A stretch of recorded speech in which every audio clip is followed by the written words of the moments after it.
За би одоо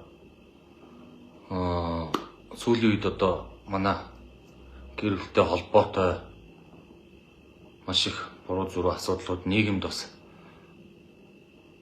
гарч ирж байгаа. Тэгээд тэр асуудал дээрээс одоо зарим нэг зүйл дээр нь бас тайлбар хийхгүй бол сүүлийн үед бүр арай л бас хэтэрхий дэврээд ах шиг байна. Тэгээд бас гэр бүлийнхээ асуудлыг ингээд нийгэмд болж өгвөл ярихгүй байж байгаад ингээд бүх асуудлууд ингээд цэгцрээд дууссаны дараа ингээд асуудал юмнуудаа яриад явъя гэсэн бодолтой байсан юм аа. Тэгтэл одоо түрүүн одоо өчигдөр бас нэлээд худал мэдээллүүд сошиалоор явсан. Тэс одоо ихнэрээ дагаж мөрдөж байна, машинаараа шахаж байна гэсэн юм огт үндэслэгүй худал мэдээллүүд явж одоо намайг одоо буцааж хориулмаар байна гэсэн саналуудыг маш их гаргаж байна. Энэ бол одоо маш худлаа мэдээлэл юм байгаамаа. Түрүүн би бас санамсаргүй Баянзүрх дүүргийн цагдаагийн хэлтс дээр бас яг энэ асуудлаар ингээд өргөдөл өгөөд явж байтал энэ нэгүн цэгийн сайтынхан маань гинт таарад бас сандарч балмагдаад зарим яриагүй зүйлсүүд нэлээд үлдсэн байгаа. Тэгээд ер нь дистралтай яриад явъя, асуудал юмнуудыг одоо сошиалоор яриад явъя гэж бодож байна. Ингээд иймэрхүү асуудлыг уг нь ярихгүй байгаад гэсэн боловч өөр сонголтгүй болцоод байх шиг байна. Тэгээд сайтууд маань өчигдөр бас энэ яг энэ асуудлыг энэ бударагчаа гэж нөхөр одоо сүүлийн үед бүр надруу бол нэлээд дайралтыг өгж байгаа.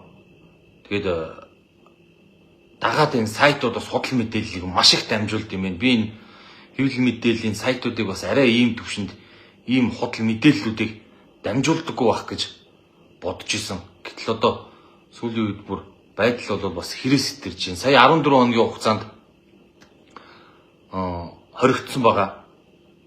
Гинт сошиалоор одоо нэг өглөө босоод ирсэн чинь айхтар тийм зохион байгуулалтаа нэвтрүүлэг хийгдсэн байсан. Манай эхнэр бит хоёр, манай эхнэр өнгөрсөн хавар одоо гадагшаага гараад явсан байгаа. Тэгээд 9 сард ирсэн. Ирээд бит хоёр ер нь хавраас хойш бол ер нь тийм тухтаа уулцсан зүйл бол ерөөсөө байхгүй ингээд тусдаа амьдарч байгаа. Тэгээд одоо гэтэл одоо гинт нэг юм огцом айхтар нэвтрүүлэг гарч ирж одоо нийгмийг цоч байгаа. За тэгээд намайг 14 хоногийн хугацаанд хорьсон. За хорьсон шалтгаан гэх юм бол ямар нэг тэр гэр бүлээ зодсон энэ тэр асуудал дээр бол биш.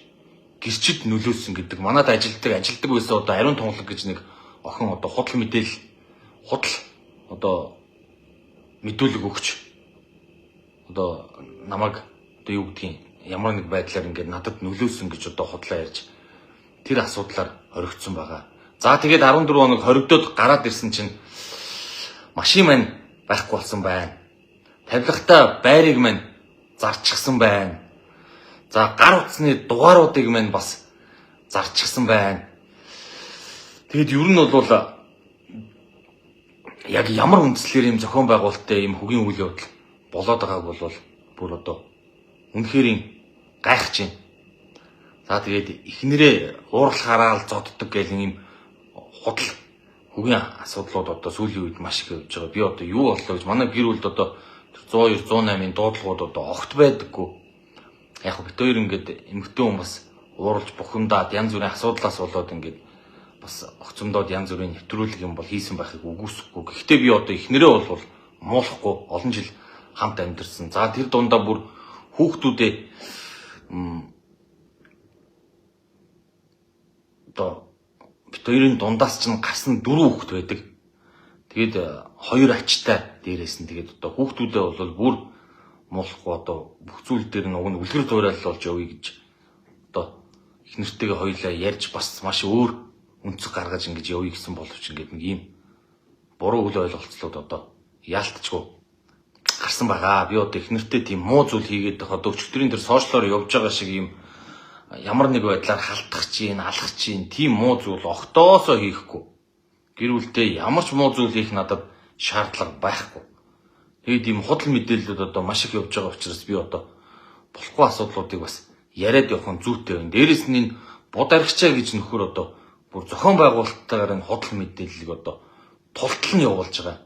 Одоо та нар ингээд ямар нэг асуудал ингээд нийгэмд болоход биднийг яг шүүхээр орж иж үнэн зөв асуудлыг нь шийддэг байгаа. Тэгтэл одоо огт шүүхээр ороогүй байхад ингэж одоо ямар нэг байдлаар ярахчин, алуурчин, зоддог нүддэг ийм буруу ташаа мэдээллүүдийг ингэж араасаа одоо энэ комментуудыг бас харж л байна л та чи тэгдэг ингэдэг гээ. Та нар огт хажууд нь байгаагүй, хараагүй, үзээгүй ээжиж эмэгтэй хүн бас уурандаа бухимдаад янз бүрийн асуудал юмнууд ярьсан байхаг бол үгүйсэхгүй.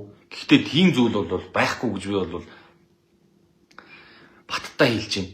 Баян тэгж зодож нүдэл ерөөсөө тэр айхтар хөхөрсөн одоо би түрүүн нэгүн цэгийн юун дээр одоо яг бодит зургнуудыг үзүүлсэн байгаа. Ямар учиртай вэ? Тэр асуудал юмнууд нь ийм болсон юм аа гэдгийг одоо үзүүлсэн байгаа. Тэгээд сүүлийн үед одоо миний хамгийн нэг гайхаж байгаа зүйл юу вэ гэхээр энэ эрчүүд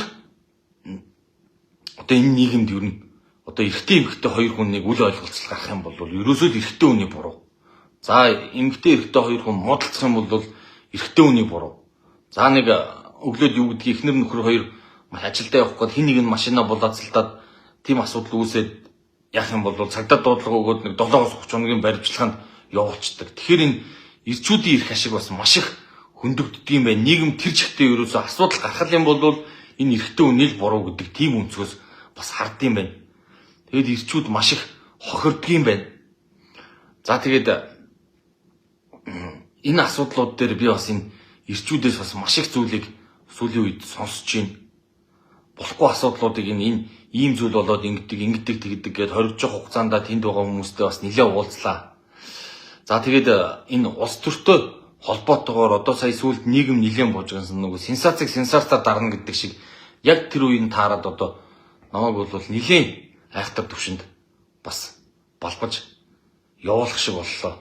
Одоо буцаагаад хориулчихъя гэдэг ийм нэг өөдгүй явуургүй ийм зүйлийг бас ингээд дахин гаргаж идэг. Магадгүй хорхон зарим нэг хүмүүст ашигтай байгаа ч юм шиг. Би одоо өөртөө маш чухал одоо насаараа хөдөлмөрлж босгосон зүйлсүүдээ одоо сүүлийн хэдхэн хоногт ингээд алдчихийдэг. Би одоо өөрөө энэ хорон дээр анхан шатнд бас нэлээд удаан ажилласан учраас энэ кейсүүд дээр энэ хүчирхийлэлтэй холбоотой энэ кейсүүд дээр бас нэлээд ажиллаж ирсэн. Тэгээд энэ асуудлуудыг маш сайн мэддэг байгаа. Тэгтэл ингээд яг өөр дээр ингээд ийм айхтар зүйл болд юм байна. Одоо эхнэр нөхөр хоёр нөгөө эрүү толгой хоёр хүртэл салдаг. Эхнэр нөхөр хоёр одоо салах үзэгдэл бол амьдралд бас байж л байдаг. Тэгээд өнгөрсөн хугацаанд бас их ширүүн улс төр би одоо өөрөө хийдэг байсан. Намайг одоо бас хүмүүс мэдчихэж байгаа. Яг тэр одоо олон ширүүн болохгүй асуудлуудыг ярьдаг байсан. Маш олон дайснууд бэлдсэн байсан юм байна. Одоо тэгээд тэр нөхдүүд маань одоо бүгдээрээ одоо яг над руу нэгэн зэрэг ингээд дайцгааж байна.